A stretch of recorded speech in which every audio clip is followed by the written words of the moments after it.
As 2021 comes to a close, we find ourselves at a crossroads. To reject tradition and embrace Yassification, or to not? That is the question. The new world order coming to fruition will require a great sacrifice of those things that you love, but that price is but a mere pittance compared to the overwhelming reward at the end of the rainbow. Or so they will tell you. I am Weebo Jones, and today, ladies and gentlemen, lizard people, robot men, and variants thereupon, we will be exploring exactly what it means to embrace Yassification.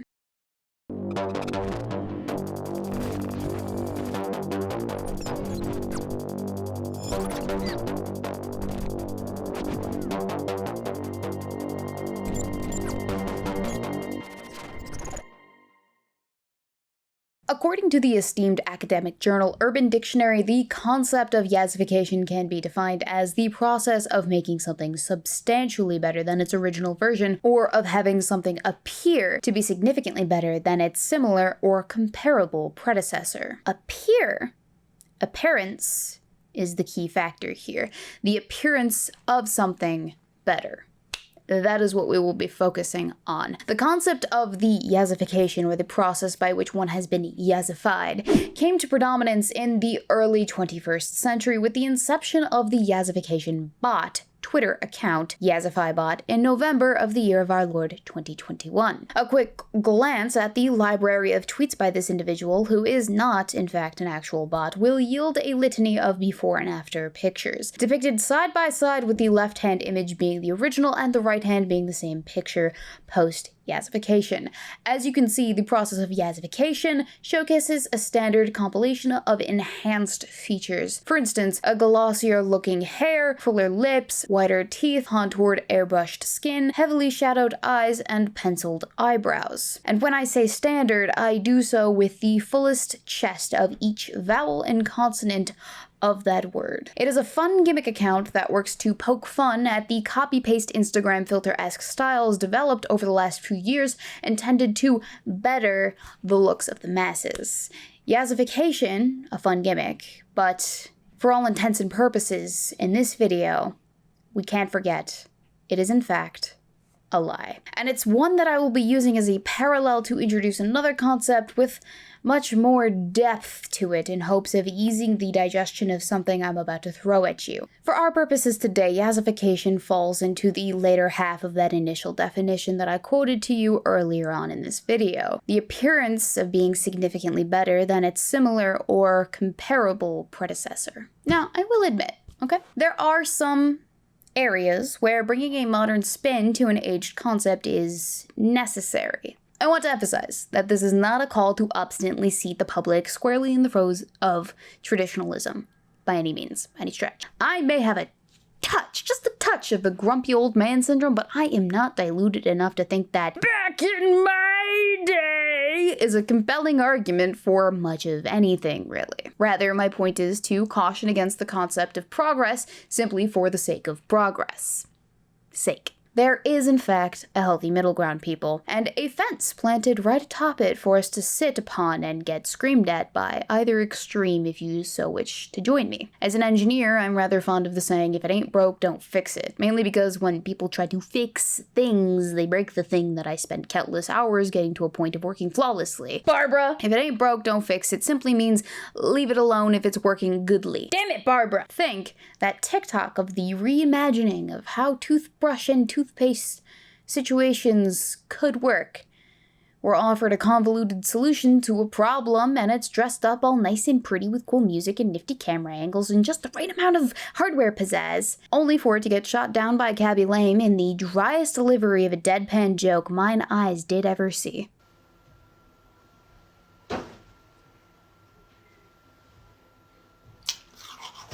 But what happens when Yassification invades other, more important aspects of one's life?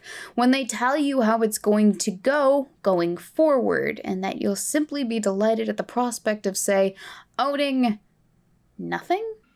You're gonna suffer, but you're gonna be happy about it. See this now deleted tweet that once linked to an article that has since been removed from the internet, but not from our hearts. I mean the Wayback Machine. 8 predictions for the world in 2030. All products will have become services. I don't own anything, I don't own a car, I don't own a house, I don't own any appliances or any clothes. Shopping is a distant memory in the city of 2030, whose inhabitants have cracked clean energy and borrow what they need on demand. It sounds utopian until she mentions that her every move is tracked and outside the city live swaths of discontents, the ultimate depiction of a society split in two. This is reminiscent of those post-apocalyptic dystopian stories I've read about in high school, where the main protagonist is unceremoniously plucked from their tepid existence within the confines of their utopian society and plopped right into the middle of a rebellion that they become the figurehead of, forced to navigate the intricacies of a civil war between the looming regime and the underdog outcasts, and even more pressingly navigate a red peppercorn spicy level love triangle. Now, there are 7 more predictions in this article, but this is the only one that directly pertains to the hot take in the tweet from earlier that we were reviewing. So we're just gonna go ahead and diesel our way through, moving right along into why inflation is good for us. Sure, Sonny, if you enjoy hoarding, hyperinflation, social unrest, revolts, then yes, sure, inflation is certainly a picnic in Versailles with Marie Antoinette pre-let them eat cake. Spoiler alert, inflation is not in fact a great thing. I don't even have to have the background in economics to tell you that. I know it intuitively in my heart. You know it too. But for the sake of this video, we shall humor Mr. Jean Schwartz of The Intercept for the sake of comedy and education this day, dammit. Oh, my bad. His first argument centers around the real cost of debt, things like mortgages, credit cards, student loans, and other sources, going down. Inflation of 6.2% means the real value of that 14.5 trillion is now just 13.65 trillion in last year's dollars. I wonder how long it will take for that to be reflected in people's monthly vehicle payments, or mortgage payments, or student loan payments. Well, because he's talking about the real cost of debt, that refers to the principal you initially owe plus interest when accounting for inflation. When accounting for inflation, you still owe that principal amount, but the flux amount has to do with interest. The problem here, ladies and gentlemen, is that while that debt of $14.5 trillion is a total figure, real interest rates, or those rates that adjust for inflation, account for only a fraction of the interest rates of total debts, represented in this handy-dandy little graph that I got from the Center of Microeconomic Data that depicts household debt and credit for the 4th quarter of 2020. It seems Johnny Boy here forgot about things like, say, nominal interest, which is interest that doesn't take inflation into account. So things like fixed interest rates, which are the most common form of interest for consumers, and 7 other different types of interest, I might add. Now, I very well could go into excruciating detail about interest and why this argument is disingenuous, and how even if you're saving money on your interest rates adjusted for inflation, you're spending it on the inflated cost of living without an adjustment in your take-home pay. I know he says there's been a wage increase of 5.8% to account for inflation for working people. However, consider the link that he sources for this statistic doesn't actually work when I navigate to it. And also, I know I haven't seen an increase in my take-home pay yet. Have you guys? But that's not the point. The point is, Mr. John Schwartz of The Intercept just spent 3 paragraphs of my life that I'll never get back dressing up inflation as a good thing for the audience by taking this great unifier of the masses, debt, something that we all have, and using it as a talking point for why we shouldn't mind that the price of a Christmas ham has increased, which means that, by gosh diddly, Christmas is ruined for Tiny Tim. You're getting a can of Christmas spam this year, Timmy. Bah humbug. But even Christmas spam is too generous of an ask for us plebs this holiday season when confronted by what the media wishes to convince us is best for us in these oh-so-trying times of ours. It begins with artificially manufactured meat substitutes in the form of no-kill lab-grown meat to go on sale for the first time. So, instead of a nice Christmas ham, Timmy gets Petri dish packed with protein. Isn't that just a dream come true, Tiny Tim? Isn't it? I wonder how this could possibly go wrong. Insert slippery slope argument here. Biologists suggest growing human meat in labs for consumption.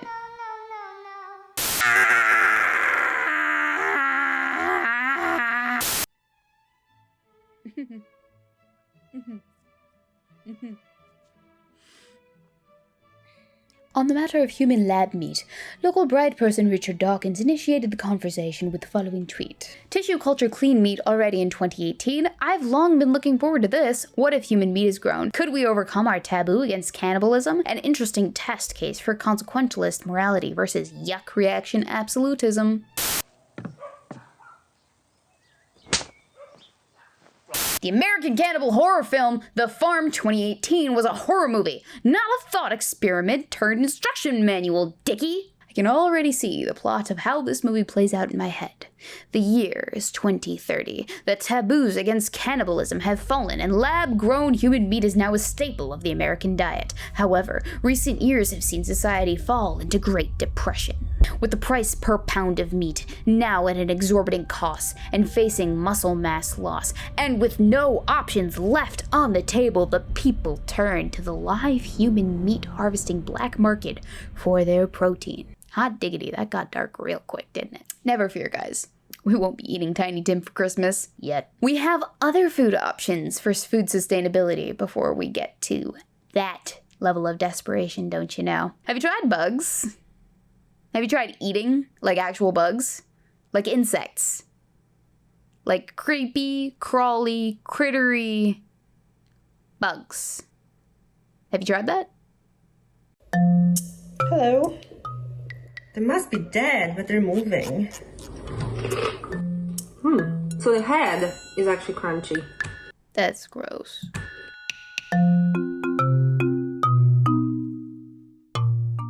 Insects are emerging as a sustainable source of protein, requiring much less land or resources needed to produce, for example, meat. This is the best we can do. Really? Insect protein has been around for a long time, actually. More than 2 billion people rely on insects for their daily food intake. They can keep that. I want no part. But in Europe or in America, we've actually seen insects in food in the past few years. Yeah, that's called a health code violation. So I've got here 4 packets of insect snacks. So I think I'm just gonna try them separately and see how they taste like. Mealworms are actually quite interesting. This is a type of insect that just got a green light from the European Food Safety Watchdog. How much money did they have to get paid in order to greenlight that? Obviously the larger sort, the crunchier. I wonder if she's got that whole like Pavlov mouth-watering sensation right now, the prospect of eating these bugs, or if she's just like barely stomaching exactly what it is she's putting in her mouth, because there's not a whole lot of enthusiasm there based off of facial expressions from what I can tell. Not a whole lot of enthusiasm whatsoever. A cricket has wings. I can see its head as well. It's like she's taking it, she's like putting it on her lips, mustering up all the courage that she can to actually put that bug in her mouth and chew. Because it's not just about putting it in your mouth, right? It's the actual like crunch, of I can't come back from this. It's in too many microscopic pieces for me to get rid of this. I just have to accept my fate at this juncture. That's where we're at here. So crickets actually remind me of seafood. That's not a selling point for a lot of people. There are a lot of people out there that don't enjoy seafood as much as they enjoy, like, literally anything else. I mean, I'm not one of those people, but I know, like, for instance, El Boyfriendo does not like seafood. I don't think he would eat bugs anyway, but it's not a selling point for him. I'm gonna try grasshoppers, and this is actually the one that I wasn't looking forward to. See, I was right. There is some dread, some existential dread right here going on. That's the face of, I really don't want to do this. I don't know if I'm getting paid enough to do this. They're pretty dry. Especially, they're actually quite spiky. I mean, the wings.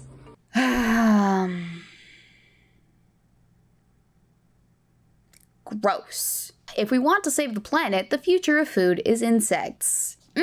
Nope. Fuck the planet, I'm hopping on the next rocket to Mars. Sayonara, suckers! Interestingly enough, this article starts off with the author effectively food tampering with his wife's and a vegetarian friend's cracker bites by sneaking insects into them, and that's kind of not a good way to sell insects as good to people if you have to sneak it into their food for them to eat it.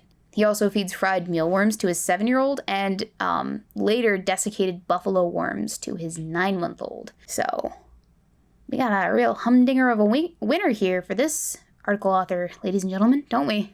The rest of this article makes an argument for insect consumption as a way to solve the burgeoning issue of food sustainability, but I'm here to tell you that you don't have to eat bugs to end the food sustainability crisis, guys, alright? In fact, it seems like a gross overreaction of the problem. Emphasis on gross. But Weebo! Our ancestors did it! Our ancestors didn't appreciate proper hygienic practices until the mid-19th century and prescribed cocaine as a treatment for morphine addiction. Try again. But Weebo! People in other cultures do it too! If other cultures were jumping off a cliff, would you do the same? What next, though? Seriously. Belly button lint for fiber? Anyway, it's beside the point. One can do their part to alleviate the food crisis by adopting habits that help and aid with sustainability and are less wasteful. Alright, here's a few. A big problem with our relationship with food as a society is in what we eat and how we eat it. Avoiding highly processed foods and instead opting for more nutritious options goes a long way in helping the cause, as it puts less strain on those resources used to create highly processed foods or non-nutritious foods. Furthermore, caloric intake awareness is another big one. Essentially, this means that you're probably overeating what your body actually needs to sustain itself. And effectively, this causes an inflated demand and hence a surplus of calories in the food supply that we're just not using. Which leads me to my third and the most hilarious part about this is that while you might be overeating, you're not doing so nearly enough to offset the food waste issue in at least America. I don't know about other countries, but 40% of all food produced in the US is never eaten, believe it or not.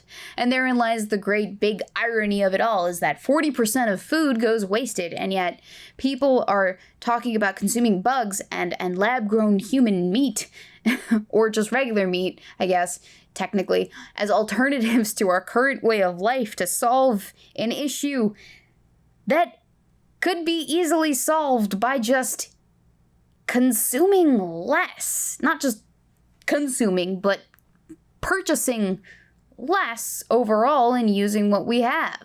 And you know, since we're discussing super important things like the cost of living, or food, or inflation, or the stuff that you own being unimportant to your overall happiness index, and all of this happening within the next 10 years, I guess, let's discuss where you'll be living in this grand utopic society we're yassifying into existence, shall we? Are you a basement dweller with dismal prospects for intimacy, an absent social life who despises natural light and wishes the college experience could last forever? Then boy, do we have the real estate options for you. Check out the windowless underground sleeping pods, which could rent for $1K a month. Introducing Sleeping Pod. Open-sided bedrooms stacked bunk bed style with common spaces for lounging and cooking, plus restrictions on romantic activity and alcohol consumption. The latest in solutions to San Francisco's housing crisis, according to a proposal from ambitious developer Chris Elzy. But wait, there's more. Residents could expect to pay between $1,000 and $1,375 a month for the privilege of bunking down in one of these pods, measuring just 50 square feet. Call the number on your screen now to reserve your pod, and we'll even throw in a free female blanket and pillow. For down payment of $200, feathers not included. Oh wow, sounds just like college. Oh. There's more. Oh boy. So, instead of my 2-bedroom apartment with windows, I might add, the same amount of money can get me a 50 square foot underground pod, with fluorescent lighting in San Francisco. What a dream! Oh my god. Listen, it's been a minute since I was in San Fran, but I feel like it might be a better solution to save your money and live out of your car, or a tent in the woods, or moving back in with your parents, or living not in San Francisco if you're that desperate for a crash pad. But maybe I'm just being too harsh. Maybe underground sleeping pods in the mission aren't a bad idea after all, she said, quoting an article. Underground space is typically used for storing items, cars, bikes. So amid a housing crisis brought on by an influx of startups, problematic progressive policies, and MBY toxicity, using subterranean methods to store people isn't the worst idea ever, especially for new arrivals who want to break into tech. I love that. I love that they referred to it as subterranean methods to store people. You know who else used subterranean methods to store people? I'll give you a hint. He was in Silence of the Lambs. It rubs the lotion on its skin or else it gets the hose again. Yes, you will, precious. You will get the hose. We'll take the bodies and put them in the basement. And maybe it won't come with natural lighting or an abundance of parking spaces because we're using that space to store the bodies, or doors and walls for privacy, but we'll have a solution for that. Oh, curtains! Are you still interested still? But if relocating to a subterranean sleeping pod in the pursuit of your dream career as a corporate drone for the Google machine doesn't necessarily strike your fancy, you do have options, never fear. Have you ever wondered, what if your landlord and your boss were the same exact person? Well, ponder the orb nevermore, my fellow plebs, for Google proposes a new town-like tech hub in Mountain View. Google, the tech giant that is committed to providing campuses for its employees. The plans include a mix of office space, housing, retail, and event space. And of course, in keeping with appearances and the tradition of Silicon Valley, Facebook and Amazon have signed on to the idea of company-owned subsidized housing to combat the housing crisis in Silicon Valley, and in an effort to help lift up the working class. How generous of them. Isn't that just dandy? It's time for a history lesson from Weebo. Allow me to regale you with the story of the city of Pullman, Illinois, an industrial township developed in the 1880s by George Pullman, a municipality entirely owned by the Pullman Palace Car Company. Everything from housing to markets, a library, the churches, and even the entertainment created for Pullman Palace Car Company employees who resided in Pullman along with their families. Of course, this came at the cost of home ownership. You had to rent in Pullman, Illinois. Additionally, the town lacked any conventional democratic structure to it, so no elected officials subject the populace of any kind, meaning you could be evicted on incredibly short notice by your landlord, i.e. your boss. You could also be subject to random inspections by your boss, saloons, an old-timey word for bar, and town meetings were also banned, and the library itself was only stocked with Pullman pre-approved literary selections. But that was a small price to pay for such amenities and an utter utopia.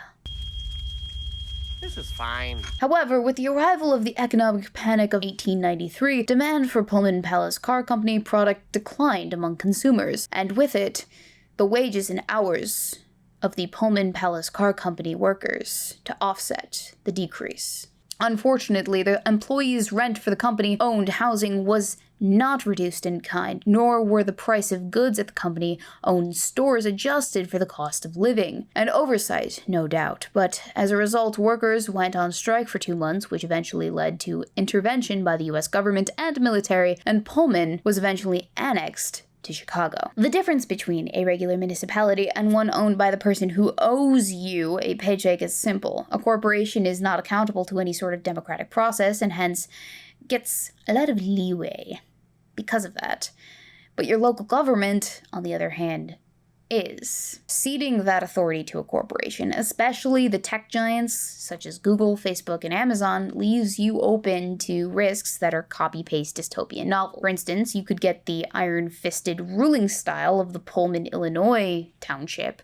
You could get the policing of employees' private behaviors, such as in the Hershey, Pennsylvania situation. You could get evicted as an employee for going on strike in the Steinway, New York situation. Quite frankly, I don't think that these company towns are worth your basic freedoms, but I mean, you do you, boo-boo. The times, they are changing. They always are. For better or for worse, change is inevitable in this society, in your lifetime. You will see the evolution of society, no matter what you do or how you like it.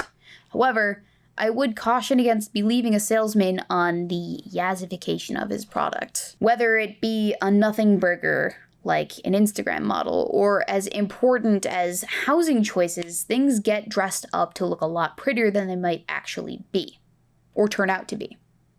Or they might not. Who knows? There's simply no harm in digging deeper on a situation, or in getting a second, or even a third opinion, ladies and gentlemen. And if something feels too good to be true, keep in mind, it just might be. Thank you for your time.